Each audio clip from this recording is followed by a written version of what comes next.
السلام علیکم دوستو، کیسے ہیں؟ امید کرتے ہیں سب خیریت سے ہوں گے۔ آج ہم لائے ہیں آپ کے لیے ایک اور نئی اور انفارمیٹیو ویڈیو۔ آج کی اس ویڈیو میں ہم بات کریں گے ایسو پپ 40 mg کیپسول کے بارے میں۔ تو سب سے پہلے ہم بات کرتے ہیں اس کی فارمولیشن کی۔ تو اس کی فارمولیشن ایسومیپرازول ہے۔ تو ناظرین، اگر آپ ہمارے چینل پر نئے ہیں تو ہمارے چینل کو سبسکرائب کرنا، بیل آئیکن کو آن کرنا تاکہ ہماری آنے والی ویڈیوز کی انفارمیشن سب سے پہلے آپ تک پہنچ سکیں۔ تو سب سے پہلے ہم بات کرتے ہیں کہ ایسو پپ کیپسول کا استعمال کن کن بیماریوں میں کیا جاتا ہے۔ ایسو پپ کیپسول کو معدے کی مختلف بیماریوں کے علاج کے لیے استعمال کیا جاتا ہے، جیسا کہ اگر آپ کو ڈائجیشن کا مسئلہ ہو اور کھانا جسم میں ہمارے ہضم نہ ہو رہا ہو، تو اس صورتحال میں بھی ایسو پپ کیپسول کا استعمال انتہائی مفید ہے۔ اور اس کے علاوہ ہمارے معدے کے اندر تیزابیت جب بہت زیادہ ہو رہی ہو تو جس کی وجہ سے سینے میں جلن ہوتی ہے، اور ایسی صورتحال میں بھی ایسو پپ کیپسول کا استعمال کیا جائے تو یہ ہمارے لیے بہت ہی مفید ہے۔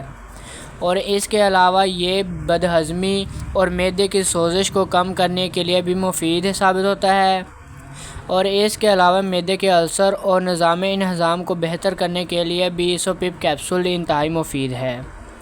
عام طور پر یہ معدے کے تمام امراض کے لیے انتہائی مفید ہے۔ اور اب ہم بات کرتے ہیں اس کے سائیڈ ایفیکٹ کی۔ تو ان میں الٹی، متلی کی کیفیت ہونا اس کے عام تر سائیڈ ایفیکٹ ہیں، اور اس کے علاوہ سر کا درد ہونا اور لوز موشن ہونا بھی اس کے سائیڈ ایفیکٹ میں شامل ہے۔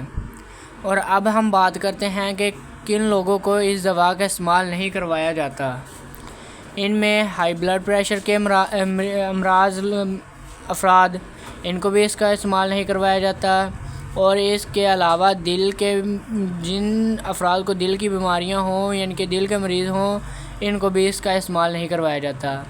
اور اس کے علاوہ ایسے افراد جن کو گردوں اور جگر کا مسئلہ ہو، ایسے تمام لوگوں کو بھی اس دوا کا استعمال نہیں کروایا جاتا۔